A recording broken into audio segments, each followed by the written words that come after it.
नमस्कार। आज हम अपने संचार में ध्वनि के प्रवाह और मौन अर्थात निशब्दता के उपयोग के बारे में बात करेंगे। हम सभी जानते हैं संचार भाषा का सबसे महत्वपूर्ण उद्देश्य है। जब से मनुष्य ने समाज में रहना शुरू किया है, भाषा पीढ़ियों से मानव संस्कृति, परंपराओं और अन्य संदेशों की वाहक रही है। भाषा धीरे धीरे ग्रंथ्स और इशारों के मिले जुले एक सिस्टम से उभरकर आज की जटिल और अभेद्य नियमों पर आधारित एक कॉम्प्लेक्स सिस्टम के रूप में विकसित हुई। लेकिन हर स्तर पर बोली जाने वाली भाषाएं ध्वनि के उत्पादन यानी अभिव्यक्ति पर अर्थ के प्रसारण के लिए निर्भर करती है। जब हम संचार में ध्वनि के प्रवाह का अध्ययन करते हैं तो हमें पहले उनके उत्पादन और संचरण के पीछे की प्रक्रियाओं का अध्ययन करना चाहिए। तो चलिए शुरू करते हैं। वाक ध्वनियों के अध्ययन को फोनेटिक्स यानी स्वन विज्ञान कहा जाता है। वाक ध्वनियां या स्पीच साउंड्स क्या हैं? हमारे वातावरण में लाखों अलग अलग ध्वनियां हैं। एसी के बाहरी यूनिट की यांत्रिक गड़गड़ाहट, ट्रैफिक की आवाज, किसी का खांसना, कागजों की सरसराहट, सब कुछ एक आवाज पैदा करती है। हालांकि ये स्पीच साउंड्स नहीं है, यानी वाक ध्वनियां नहीं है। जब मनुष्य ऐसी ध्वनियां बनाता है जिनके साथ बहुविशिष्ट अर्थ जुड़े होते हैं और अर्थ केवल ध्वनियों के परिवर्तन के साथ ही नहीं बल्कि इन ध्वनियों की व्यवस्था के परिवर्तन यानी अरेंजमेंट के साथ भी बदलते हैं, तो ऐसी ध्वनियां वाक ध्वनियां कहलाती हैं। उदाहरण के लिए हिंदी में क, ल और म मिलकर कलम बनाते हैं, जिसका अर्थ है पेन। हालांकि यदि हम इन ध्वनियों की मात्र व्यवस्था को क, ल और म से क, म और ल में बदल दें तो अर्थ पूरी तरह से बदल जाता है और कमल बन जाता है। इसी तरह असमिया में यदि आप क, ल और म ध्वनि लेते हैं और क ध्वनि को प ध्वनि से बदल देते हैं तो परिणामी शब्द का अर्थ पेन से देर होने में बदल जाता है। दुनिया की हर भाषा वाक ध्वनियों और इन नियमों से बनी है जो उनकी व्यवस्था और परिणामी अर्थ निर्धारित करते हैं। फोनेटिक्स में हम वाक ध्वनियों और उनके हर पहलू का अध्ययन करते हैं। आइए देखें वे क्या है। ध्वनियां ऊर्जा का एक रूप है और जैसे कि हम सभी जानते हैं किसी भी ऊर्जा का एक स्रोत होता है, अर्थात प्रत्येक ध्वनि का भी कोई न कोई एक स्रोत होता है। ध्वनि शून्य में उत्पन्न नहीं होती और शून्य में यात्रा भी नहीं कर सकती। वाक ध्वनियां मनुष्य द्वारा व्यक्त की जाती है जिससे मनुष्य ध्वनि ऊर्जा का स्रोत बन जाता है। जब हम वाक ध्वनियों के उत्पादन, उनके उच्चारण के स्थान और उनके उच्चारण के तरीके का अध्ययन करते हैं तो हम उच्चारण मूलक स्वन विज्ञान यानी आर्टिकुलेटरी फोनेटिक्स का अध्ययन कर रहे हैं। यह फोनेटिक्स की पहली शाखा है जो वाक ध्वनियों के प्रथम पहलू का अध्ययन करती है, उनका उत्पादन। जब वक्ता द्वारा ध्वनि उत्पन्न की जाती है तो यह तरंगों के रूप में उत्पन्न होती है। ये तरंगे श्रोता द्वारा ग्रहण किए जाने से पहले एक विशेष दूरी तय करती है। इस यात्रा के लिए एक माध्यम की आवश्यकता होती है क्योंकि ध्वनि शून्य में यात्रा नहीं कर सकती।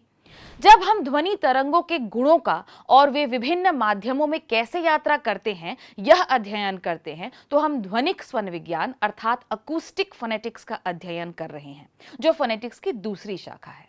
और अंत में हम श्रवणात्मक स्वन विज्ञान ऑडिटरी फोनेटिक्स का अध्ययन करते हैं, जो श्रोताओं द्वारा भाषण ध्वनियों यानी वाक ध्वनियों के ग्रहण करने के बारे में है और यह समझने में सहायक है कि इस तरह के ग्रहण को क्या प्रभावित करता है और प्राप्त संकेतों को समझने योग्य जानकारी में कैसे परिवर्तित किया जाता है। आइए वाक ध्वनियों के उत्पादन से शुरू करते हैं। यहाँ यह ध्यान दिया जा सकता है कि भाषण का उत्पादन भाषा के उत्पादन के समान नहीं है, क्योंकि भाषा को संकेतों का उपयोग करके भी उत्पन्न किया जा सकता है, जैसे कि सांकेतिक भाषाओं में किया जाता है, जहाँ सक्रिय उच्चारक साइनर के हाथ और चेहरे के हाव भाव होते हैं। अब मनुष्य वाचन के लिए कई अवयवों का उपयोग करता है। उदाहरण स्वरूप फेफड़े, स्वर यंत्र, जीभ, होंठ आदि सक्रिय उच्चारक होते हैं, यानी वे वाक अवयव जो वाक ध्वनि को व्यक्त करते समय हिलते हैं, और असक्रिय उच्चारक यानी वे वाक अवयव जो स्थिर रहते हैं, जैसे दांत, तालु इत्यादि। उदाहरण स्वरूप ट ध्वनि का उच्चारण करते समय हम अपनी जिह्वा और तालु का प्रयोग करते हैं। इस संदर्भ में जिह्वा चलित अवयव है, यानी हिल रही है, इसलिए वह सक्रिय उच्चारक है, और तालु जो स्थिर रहता है वह हमारा निष्क्रिय उच्चारक है। प्रत्येक मनुष्य वाक ध्वनियों को उत्पन्न करने के लिए इन्हीं अवयवों का उपयोग करता है। इन सभी अवयवों का उपयोग मुख विवर में वायु को विभिन्न तरीकों से बदलकर ध्वनियों को उत्पन्न करने के लिए किया जाता है। लेकिन यह वायु आती कहां से है? भाषा विज्ञान में वायु प्रवाह का भी अध्ययन किया जाता है। वाक ध्वनियों को बेहतर समझने और वर्गीकृत करने के लिए विश्व की अलग अलग भाषाओं में 3 मुख्य प्रकार के वायु प्रवाह देखने को मिलते हैं। फुफ्फुसीय अर्थात पल्मोनिक, अर्थात वह वायु प्रवाह जो फेफड़ों के संकुचन से उत्पन्न होती है। श्वासोत्थरीय अर्थात ग्लोटालिक, अर्थात वह वायु प्रवाह जो ग्लोटिस के संकुचन से उत्पन्न होती है। और कोमल तालव्य अर्थात विलैरिक वायु प्रवाह जो वीलम के संकुचन से उत्पन्न होती है। अधिकांश भाषाओं में पल्मोनिक एयर स्ट्रीम अर्थात फुफ्फुसीय वायु प्रवाह ही देखने को मिलता है। इसलिए आज हम ध्वनि प्रवाह को समझने के लिए वायु प्रवाह से प्रारंभ करेंगे।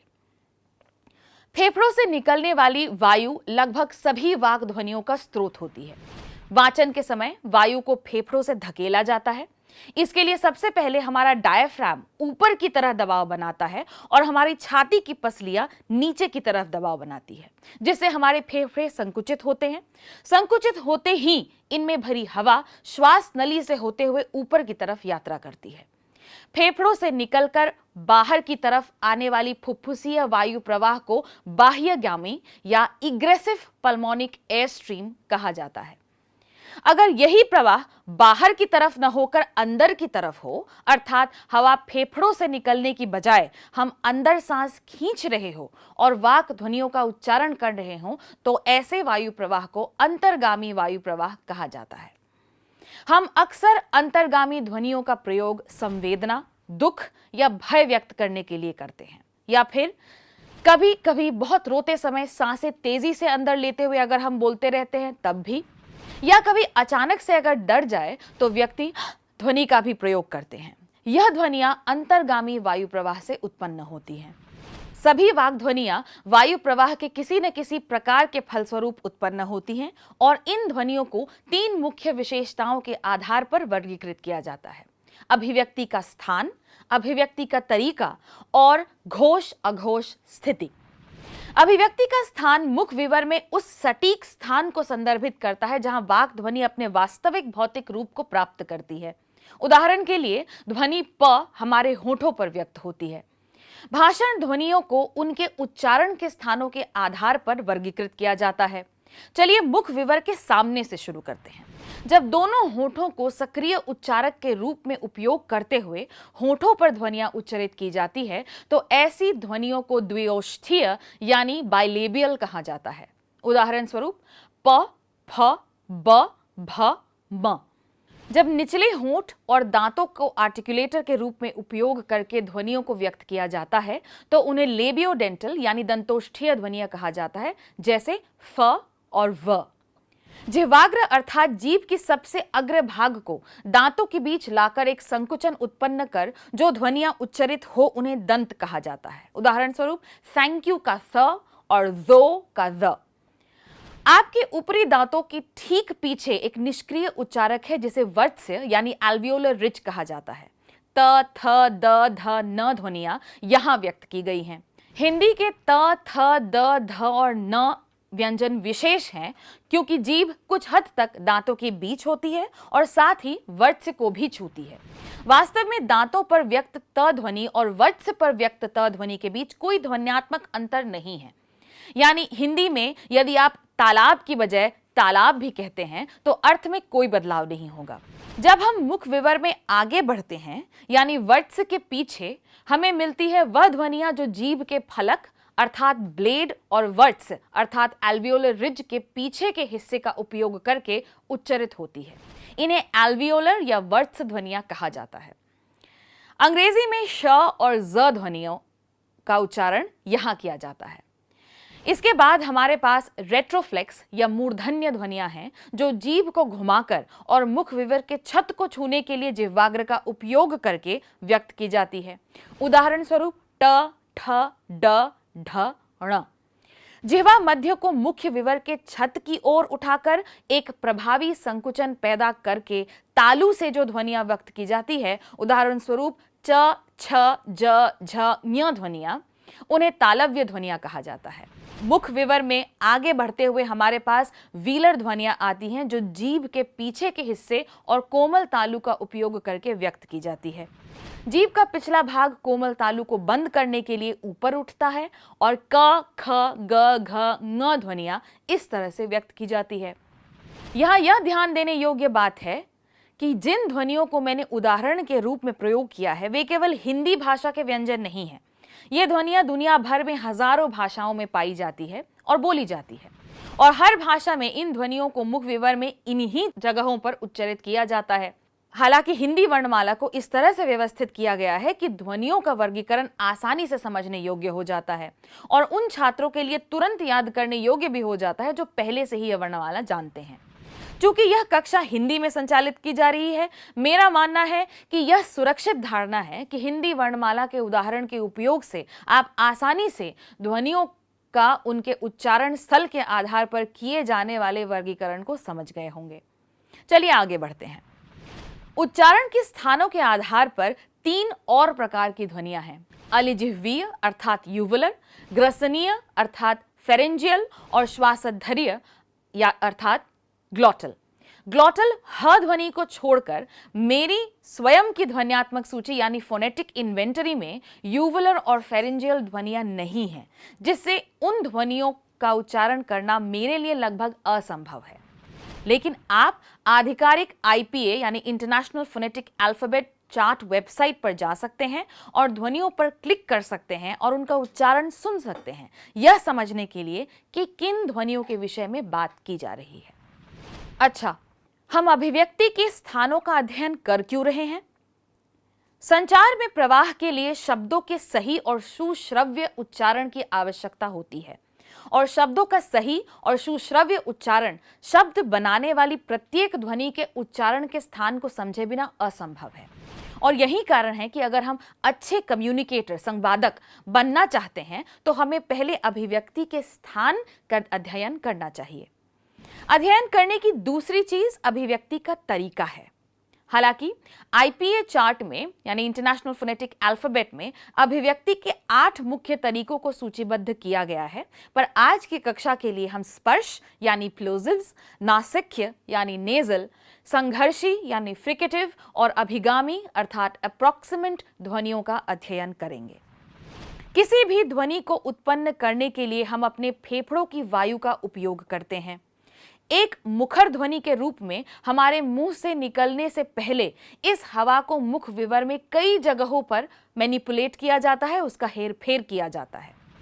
जब हम अभिव्यक्ति के तौर तरीकों का अध्ययन करते हैं तो हम वास्तव में उन विभिन्न तरीकों का अध्ययन कर रहे होते हैं जिनमें हमारे फेफड़ों से निकलने वाली वायु धारा को भाषण ध्वनियों या वाक ध्वनियों का उत्पादन करने के लिए मैनिपुलेट किया जाता है।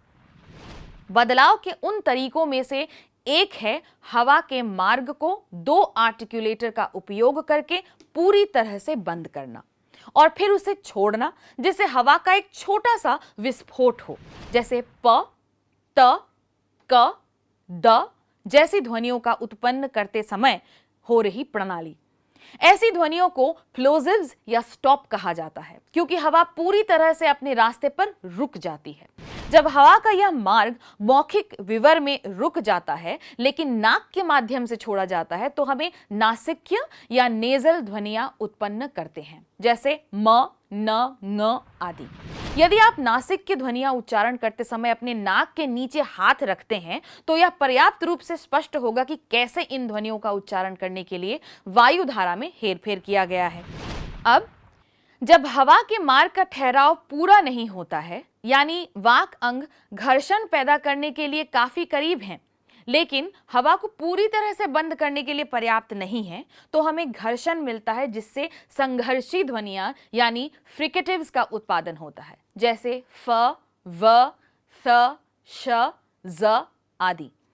जब उच्चारक हवा के प्रवाह को बदलने के लिए तो काफी करीब हैं, लेकिन इतने करीब नहीं है कि इनमें वायु में संघर्षी ध्वनियों समान घर्षण या टर्ब्यूलेंट प्रवाह हो, तो इस प्रकार उत्पन्न होने वाली ध्वनियां अभिगामी या अप्रॉक्सिमेंट कहलाती हैं।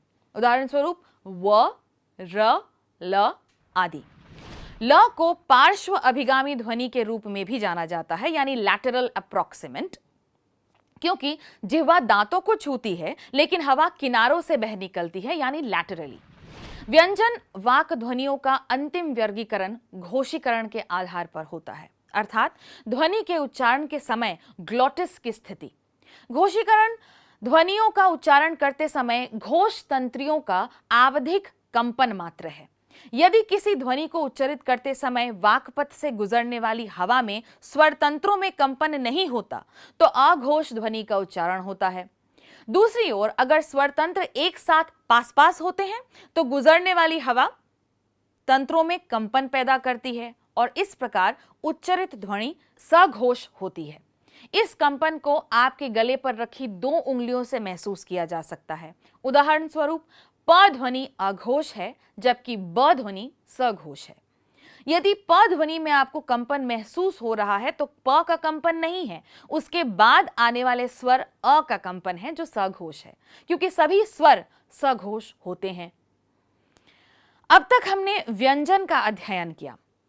जीभ की ऊंचाई, जीभ के आकार और होठों की गोलाई के कारण वायु धारा के हेरफेर के आधार पर स्वरों का भी अलग अलग श्रेणियों में वर्गीकृत किया जाता है। जैसा कि हम सभी जानते हैं कि स्वरों को किसी भाषा की उन ध्वनियों के रूप में परिभाषित किया जाता है जो किसी भी स्थान पर फेफड़ों से निकलने वाली वायु धारा को रोके बिना उत्पन्न होती है और जिन ध्वनियों को व्यक्त करने के लिए किसी अन्य ध्वनि की सहायता की आवश्यकता नहीं होती। इसलिए स्वरों को वर्गीकृत करने के लिए स्थान और उच्चारण के तरीके के स्थान पर जीभ की ऊंचाई, आकृति और होंठ की गोलाई यानी वर्तुलन का प्रयोग किया जाता है। जीभ की ऊंचाई के आधार पर स्वर उच्च, मध्यम या निम्न हो सकते हैं। उदाहरण स्वरूप ई, उ, ऊ उच्च स्वर है, ए, अ मध्य स्वर है और आ निम्न स्वर है। जीभ के आकार के आधार पर स्वरों को अग्र, मध्य और पश्चिम में वर्गीकृत किया जाता है। जैसे आ अग्र स्वर है। यह स्पष्ट है कि इन स्वरों के उच्चारण करते समय जिह्वा मुख विवर के सामने होती है। इसी प्रकार उ, ओ, औ पश्च स्वर है, क्योंकि उनके उच्चारण करते समय जीभ मुंह के पीछे की ओर चली जाती है। स्वरों की गोलाई के आधार पर वर्गीकृत करने के लिए होठों के वर्तुलन को भी उपयोग किया जाता है। जैसे उ, ओ, औ स्पष्ट रूप से गोल स्वर है जबकि ए और आ गोल नहीं है। अब तक हमें अभिव्यंजना यानी आर्टिकुलेशन का अध्ययन किया है। वक्ता के वोकल कॉर्ड्स के कंपन और वायु प्रवाह के हेरफेर के कारण एक वाक ध्वनि व्यक्त होती है और यह ध्वनि श्रोता द्वारा प्राप्त किए जाने से पहले वातावरण में यात्रा करती है। इसे ध्वनि का संचरण कहते हैं। फोनेटिक्स की वह शाखा जो ध्वनि के संचरण का अध्ययन करती है ध्वनिक स्वन विज्ञान यानी अकूस्टिक फोनेटिक्स कहलाती है। ध्वनि संचरण का अध्ययन करने के लिए हमें ध्वनि के भौतिक गुणों को समझना चाहिए। जब कोई वस्तु कंपन उत्पन्न करती है तो यह आसपास के वायु अणुओं के कंपित होने का कारण बनती है, जिससे पूरे माध्यम में ध्वनि तरंग कंपन की एक श्रृंखला प्रतिक्रिया शुरू हो जाती है। वाक ध्वनियों में प्रारंभिक कंपन करने वाली वस्तु एक वक्ता के स्वर तंत्र होते हैं यानी वोकल कॉर्ड्स। इस प्रकार बनाई गई ध्वनि तरंग या किसी भी ध्वनि तरंग में 3 मुख्य गुण होते हैं: तरंग दैर्घ्य वेवलेंथ, आयाम एम्पलीट्यूड और आवृत्ति फ्रीक्वेंसी। एक साधारण साइन लहर में प्रत्येक कंपित अणु की स्थिरता की स्थिति के अधिकतम विचलन को आयाम कहते हैं। आयाम जितना अधिक होगा ध्वनि उतनी ही तेज होगी। एक्स अक्ष के दोनों ओर इस विचलन का एक पूर्ण चक्र तरंग दैर्घ्य वेवलेंथ कहलाता है और ऐसे चक्रों की प्रति सेकंड की संख्या को तरंग की आवृत्ति कहा जाता है। आवृत्ति पिच से संबंधित है, यानी एक उच्च पिच अक्सर ध्वनि तरंग की उच्च आवृत्ति को इंगित करता है। उत्पन्न होने वाली ध्वनियों के आधार पर वायु के अणुओं का कंपन भिन्न होता है और इसलिए उत्पन्न होने वाली ध्वनि तरंगे भी उनकी तरंग दैर्घ्य, आयाम और आवृत्ति के आधार पर भिन्न होती हैं। वास्तविक समय में विभिन्न ध्वनियों के अलग अलग तरंग पैटर्न देखने के लिए ऑसिलोग्राम का उपयोग किया जा सकता है। यह तो हुआ ध्वनियों का भौतिक परिचय। यह सभी ध्वनियां प्रत्येक भाषा के नियमों के अधीन होकर आपस में विभिन्न रूप लेकर अर्थ का निर्माण करती हैं। जितनी जल्दी कोई व्यक्ति अपनी फोनेटिक इन्वेंटरी में उपलब्ध ध्वनियों का उपयोग करके शब्द बनाने में सक्षम होता है और परिणाम स्वरूप उन शब्दों का उपयोग सार्थक वाक्य बनाने के लिए करता है, वे अपनी भाषा में अधिक धारा प्रवाह यानी फ्लुएंट लगते हैं। किसी भी भाषा में प्रवाह एक बहुत वांछित विशेषता है। एक धारा प्रवाह व्यक्ति को अक्सर होशियार, सुशिक्षित और यहाँ तक कि बुद्धिमान भी माना जाता है। प्रवाह का अर्थ है कि भाषा का उपयोग करने वाला व्यक्ति उस भाषा में सोचने में सक्षम होता है और इस तरह बिना किसी कठिनाई, देरी या अर्थ की हानि के अपने विचारों को किसी भाषा में अनुवाद करने में सक्षम होता है। वे उपलब्ध शब्दावली के अपने उपयोग में आश्वस्त हैं, उनकी वाक्य संरचना के बारे में सुनिश्चित हैं और यहाँ तक कि सामान्य रूप से उनके भाषा के उपयोग में भी कमांडिंग हैं। भाषा की कक्षाएं अक्सर विज्ञापन देती हैं और अपने परिणाम के स्वरूप में प्रवाह का वादा करती हैं और भाषा सीखने वाले भी पहले उद्देश्य के रूप में प्रवाह को रखते हैं। हालांकि एक अच्छा कम्युनिकेटर, संवादक बनने के लिए भाषा में पारंगत होने के साथ साथ यह भी पता होना चाहिए कि कब चुप रहना है। यानी देखा जाए तो संचार जगत में जितनी महत्वपूर्ण ध्वनियां होती है, उतनी ही महत्वपूर्ण और कारगर अपनी जगह में निशब्दता भी होती है। कहा जाता है कि a meaningful silence is better than meaningless words. ध्वनियां और उनके द्वारा बनाए गए शब्दों का सीमित अर्थ होता है। कभी कभी ऐसे सीमित अर्थ यह बताने के लिए पर्याप्त नहीं होते हैं कि कोई व्यक्ति क्या महसूस कर रहा है। ऐसे मामलों में मौन ही अर्थपूर्ण लगता है। यह तो काव्य है। हालांकि वास्तविक संचार की दुनिया में मौन यानी विराम, ओमिशन आदि संवाद को समृद्ध करने वाले महत्वपूर्ण उपकरण हैं। बात करते हैं ड्रामेटिक पॉज की। विराम का उपयोग संचार में अक्सर बहुत ही महत्वपूर्ण स्थानों पर बहुत विशिष्ट इरादों के साथ किया जाता है। जब एक वक्ता जानबूझकर विराम का उपयोग करते हैं तो यह इंगित करते हैं कि वे अपने भाषण के कंटेंट के बारे में आश्वस्त हैं। वो श्रोता को यह सोचने का मौका देते हैं कि वे क्या कह रहे हैं और संभवतः उन्हें मन ही मन एक खंडन, प्रतिवाद या यहाँ तक कि नकार भी तैयार करने का समय देते हैं। यह तभी संभव है जब वक्ता अपने दर्शकों को मापने के लिए यानी उनके विषय की समझ और यहाँ तक कि उनके ज्ञान को परखने के लिए भी मौन का उपयोग करने से डरते नहीं। यह वक्ता के अपने आप में समग्र विश्वास और स्थिति पर उनके नियंत्रण का एक और संकेत है।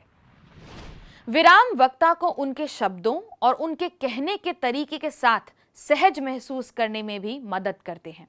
अंग्रेजी में एक फ्रेज है कि the words rolled off their tongue, अर्थात शब्द जिह्वा से स्वतः गिरते चले गए, अर्थात धारा प्रवाह बोलना। विराम वक्ता को अपने ही शब्दों से परिचित होने का समय देते हैं ताकि बोलते समय the words roll off their tongue. विराम स्पष्ट रूप से सांस लेने और छोड़ने का एक समय देते हैं, विशेष रूप से सार्वजनिक बोलने के परिदृश्य में जो स्वयं ही सबके बस की बात नहीं होती। विराम और सांसों के लिए जगह के बिना ऐसा लगता है जैसे भाषण जल्दबाजी में किया गया हो और इस जल्दी में गलती करना और गड़बड़ करना, फंबल करना आसान है और कोई भी ऐसा नहीं करना चाहता। जल्दबाजी वाला भाषण न श्रुति प्रिय यानी सुनने में अच्छा लगता है, न ही अर्थ की दृष्टि से सुलभ होता है। संभव है कि जल्दबाजी में शब्दों के साथ साथ अर्थ भी खो जाए और श्रोता तक संवाद का ऑब्जेक्टिव उद्देश्य न पहुंचे। विराम वक्ता को उनकी भावनाओं को भाषण के उद्देश्य के अनुसार नियंत्रित करने में भी मदद करता है। उदाहरण स्वरूप, समाचार पाठकों को अपनी आवाज को इस तरह से नियंत्रित करना सिखाया जाता है कि किसी भी समय उनके द्वारा दी जाने वाली खबरों के अनुसार उनकी आवाज में कोई भी भावना दृश्य न हो। दूरदर्शन समाचार चैनल की कोई भी क्लिप यह दर्शाएगी कि समाचार रिपोर्टों के अवैयक्तिक वितरण के लिए समान रूप से वितरित विराम के साथ एक तटस्थ स्वर कितना महत्वपूर्ण है। दर्शकों से जुड़ने के लिए भी विराम अत्यंत आवश्यक है। एक अच्छी तरह से समयबद्ध विराम न केवल एक असंतुष्ट श्रोता को फिर से वक्ता या उनके द्वारा कही जाने वाली संवाद से जोड़ता है, बल्कि दर्शकों को किसी विशेष बिंदु पर ध्यान केंद्रित करने के लिए समय भी देता है। या स्पीकर वक्ता को अपने दर्शकों के लिए एक विशेष बिंदु को उजागर करने का समय देता है। जब कोई वक्ता किसी विशेष बिंदु को बनाते हैं और एक बिंदु के बाद रुकते हैं, तो वे उसी के महत्व पर जोर देना चाहते हैं। अंग्रेजी में इसे to let something sink in कहा जाता है। वक्ता द्वारा लिए जाने वाले विराम के फलस्वरूप दर्शकों को वक्ता द्वारा अभी अभी उनके सामने उजागर किए गए बिंदु के प्रभाव के बारे में सोचने की अनुमति दी जाती है। और जैसे जैसे श्रोता इन बिंदुओं से अवगत हो रहे होते हैं, इतने में वक्ता अपनी बात को और सबूतों के साथ पुष्ट कर अपनी बात को पूरी करने में सक्षम होते हैं। जब वक्ता किसी बिंदु को श्रोता के सामने रखने से पूर्व विराम का उपयोग करते हैं, तो वह आमतौर पर अब या तो या आगे बढ़ते हैं आदि जैसे वाक्यांश का उपयोग करते हैं। इससे वक्ता अपने श्रोताओं का ध्यान और केंद्रित कर रहा होता है उस बिंदु पर जो आगे आने वाला है। इस तरह के ठहराव दर्शकों को एक अलर्ट या हाइटेंड स्थिति में लाते हैं, जहां वे यह जानने के लिए उत्साहित और उत्सुक होते हैं कि आगे क्या होने वाला है। इस तरह के विराम का एक उत्कृष्ट उपयोग तब देखा जा सकता है जब अमिताभ बच्चन लोकप्रिय शो कौन बनेगा करोड़पति में यह जवाब देने वाले हैं कि किसी प्रतियोगी का 1 करोड़ की धनराशि वाला प्रश्न का उत्तर सही है या गलत। विराम वक्ता को अपने शरीर और अपने दिमाग को उन शब्दों के प्रति अधिक ऊर्जावान और प्रतिबद्ध यानी कमिटेड करने के लिए फिर से सक्रिय करने में मदद करते हैं। आज आधुनिक स्टैंड अप कॉमेडियन बहुत ही चतुराई से विराम का उपयोग करके अपने भावों को भी व्यक्त कर रहे हैं। अंत में संक्षेप में देखते हैं कि आज हमने किस विषय में चर्चा की। हमने देखा कि मनुष्य वाक ध्वनि उत्पन्न करने के लिए किस तरह के वायु के प्रवाह का प्रयोग करता है। वाक ध्वनियां मानव मुख विवर में उच्चारण के स्थान, तरीके और घोषीकरण के आधार पर कैसे वर्गीकृत की जाती हैं। वाक ध्वनियां उच्चरित होकर वातावरण में किस रूप में यात्रा करती है और श्रोता के कानों तक पहुंचती हैं। और हमने देखा कि धारा प्रवाह बोली के साथ साथ निशब्दता, विराम आदि भी संचार और संवाद के मुख्य उपकरणों में आते हैं।